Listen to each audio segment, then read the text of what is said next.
بسم الله الرحمن الرحيم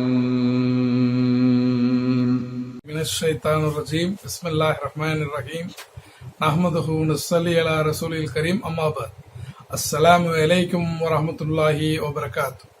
அன்பார்ந்த சகோதர சகோதரிகளே, பெரியோர்களே, தாய்மார்களே, இன்ஷா அல்லாஹ் இன்றைய வெள்ளி மேடையில் மதீனத்து ரகசியம் என்னும் தலைப்பில் ஒரு சுவையான ஒரு பிரபலமான நபித்தோழரை குறித்து பேச இருக்கின்றோம்.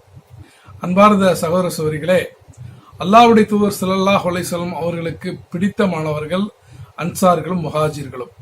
ஆனால் அல்லாஹ்வுடைய தூதர் ஒருவரை பார்த்து, நீர் அன்சாராக இருக்க வேண்டுமா முஹாஜிராக இருக்க வேண்டுமா என்பதை நீயே முடிவு செய்து கொள், உனக்கு எது பிரியமானதோ அதை தேர்ந்தெடுத்துக்கொள் என்று சொன்னார்கள் என்றால் அது ஹுதைஃபா பின் யமானை குறித்துத்தான் சொன்னார்கள். அப்படி ஏன் அவர்கள் சொன்னார்கள் என்று கேட்டால், அந்த ஹுதைஃபா ரலியல்லாஹு அன்ஹு அவர்களுடைய தந்தையார் மக்காவை சார்ந்தவராக இருந்தாலும் கூட ஒரு பிரச்சனையின் காரணத்தினால் அவர் மக்காவிலிருந்து வெளியேறி யத்ரிபிலே மதீனாவிலே தங்கியிருந்தார். எனவே பெருமானார் ஸல்லல்லாஹு அலைஹி வஸல்லம் அவர்கள் அவர் மக்காவை பின்புலமாக கொண்டிருந்தாலும் கூட மதீனாவிலே பெரும்பாலும் தன்னுடைய காலத்தை கழித்த காரணத்தினால் அவ்வாறு அல்லாஹ்வுடைய தூதர் அவர்கள் அவருக்கு அந்த சிறப்பை கொடுத்தார்கள். இந்த ஹுதைஃபா ரலியல்லாஹு அன்ஹு அவர்களை பற்றிய ஒரு சுவையான சம்பவம் ஒன்று இருக்கின்றது. அது என்னவென்று கேட்டால், பெருமானார் ஸல்லல்லாஹு அலைஹி வஸல்லம் அவர்களுடைய அந்த நபித்துவ பிரச்சாரத்தின் போது எதிரிகளால் விளைந்த துன்பங்களை விட முனாஃபிகீன்கள் என்று சொல்லப்படக்கூடிய நயவஞ்சகர்களால் விளைந்த துன்பங்கள் தான் மிக அதிகம். அந்த நயவஞ்சகர்கள் யார் என்பதை அல்லாஹ்வுடைய தூதர் அவர்களுக்கு அல்லாஹ் சுப்ஹானஹு வ தஆலா அறிவித்து கொடுத்திருந்தார். அந்த அறிவித்து கொடுத்திருந்ததை அல்லாஹ்வுடைய தூதர் அவர்கள் ஹுதைஃபா ரலியல்லாஹு அன்ஹு அவர்களிடத்திலே சொன்னார்கள். இன்னவர்கள் முனாஃபிகீன்கள், இவர்களை எப்போதும் பின்தொடர்ந்து கொண்டிருங்கள், இவர்களிடமிருந்து எந்த செய்தி கிடைத்தாலும் எனக்கு உடனே தெரிவித்து விடுங்கள் என்று மிக நம்பிக்கைக்குரிய நபராக ஹுதைஃபாவை தேர்ந்தெடுத்திருந்தார்கள். ஏனென்றால் ஹுதைஃபா ரலியல்லாஹு அன்ஹு அவர்களுடைய ஸ்பெஷலான ஒரு குணம் என்னவென்று கேட்டால், ரகசியத்தை கட்டி பாதுகாப்பார்கள். எந்த அளவுக்கு என்றால், எத்தகைய சூழல்கள் ஏற்பட்டாலும் சரி ரகசியத்தை வெளியே சொல்லவே மாட்டார்கள்.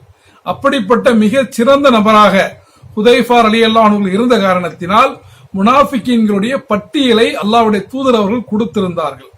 ஒரு கணம் சற்று சிந்தித்து பாருங்கள். இன்றைய நம்முடைய சூழலில், குறிப்பாக தமிழக சூழலில் அப்படி ஒரு முனாஃபிகீன்களுடைய பட்டியல் நம்முடைய தலைவர்களுக்கு அல்லது நமக்கு கையில் கிடைத்திருந்தால் என்ன ஆகும் என்பதை சற்று சிந்தித்து பாருங்கள்.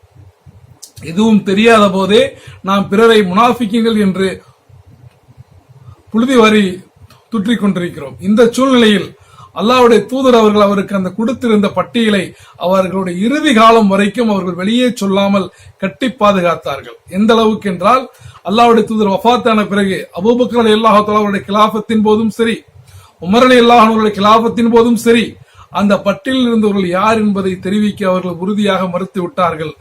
உமர் ரலியல்லாஹு தஆலா அவர்கள் பலமுறை அவரிடம் கேட்டிருக்கிறார்கள், அந்த பட்டியலில் யாரெல்லாம் இருக்கிறார்கள் என்று கேட்டபோது அவர்கள் சொல்ல மறுத்து விட்டார்கள். ஒரு முறை உமர் அவர்கள் சொன்னார்கள், என்னுடைய கவர்னர்களில், என்னுடைய ஆளுநர்களில் யாரேனும் அந்த பட்டியலில் இருக்கிறார்களா என்று சொன்னபோது ஹுதைஃபா அவர்கள் சொன்னார்கள், ஒருவர் இருக்கிறார், நான் ஆனால் அவருடைய பெயரை வெளியிட மாட்டேன் என்று சொன்னார். உடனே உமர் ரலியல்லாஹு அவர்கள் சில காலம் கழித்து ஹுதைஃபா சொல்லி காட்டுகிறார்கள், உமர் நான் சொன்ன அந்த பட்டியலில் உள்ள அந்த நபரை நீக்கினார். எப்படித்தான் உமருக்கு தெரிந்ததோ, உமருக்கு அல்லாஹ் அறிவித்து வஹி அறிவித்து கொடுத்தானோ என்று நான் நினைக்கக்கூடிய அளவுக்கு உமர் அந்த நபரை நீக்கினார் என்பதாக ஹுதைஃபா ரலியல்லாஹு அன்ஹு அவர்கள் சொல்லி காட்டினார்கள். இப்படியாக இறுதி வரைக்கும் இருந்த ஹுதைஃபாவை உமர் ரலியல்லாஹு தஆலா அவர்கள் எந்த அளவுக்கு மதித்தார்கள் என்று கேட்டால், ஹுதைஃபா ரலியல்லாஹு அன்ஹு அவர்கள் ஒரு நபருடைய ஜனாசாவுக்கு போனால் இவரும் போவார்கள். ஹுதைஃபா அவர்கள் ஒரு ஜனாசாவுக்கு போகவில்லை என்றால் அவர் முனாஃபிக்காகத்தான் இருப்பார் என்ற நம்பிக்கையின் அடிப்படையிலே உமர் ரலியல்லாஹு அன்ஹு அவர்கள் போகாமல் இருப்பார்கள்.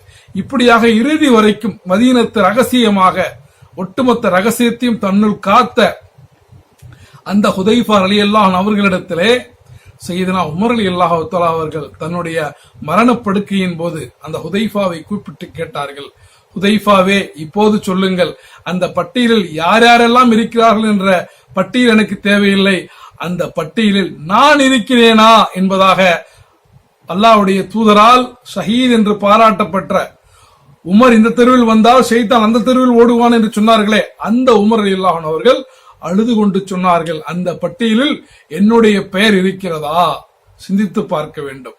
அல்லாஹ்வுடைய தூதரால் நற்செய்தி கூறப்பட்ட ஒரு நபர். இஸ்லாம் உமருடைய காலத்தில் தான் வெகு வேகமாக பரவியது என்பதை எல்லா மனிதர்களும் ஏற்றுக்கொள்கிறார்கள். இந்தியாவுடைய தந்தை என்று சொல்லப்படக்கூடிய காந்தியடிகள் உள்ளிட்ட பலரும் ஏற்றுக்கொள்ளக்கூடிய, பலரும் போற்றக்கூடிய, மெச்சக்கூடிய அந்த சையீதனா உமர் ரலியல்லாஹு அன்ஹு அவர்கள் பயந்தார்கள். தன்னுடைய பெயர் அந்த பட்டியலில் இருக்கிறதா என்பதை நினைத்து பயந்தார்கள் என்றால் நாம் எல்லாம் எம்மாத்திரம்.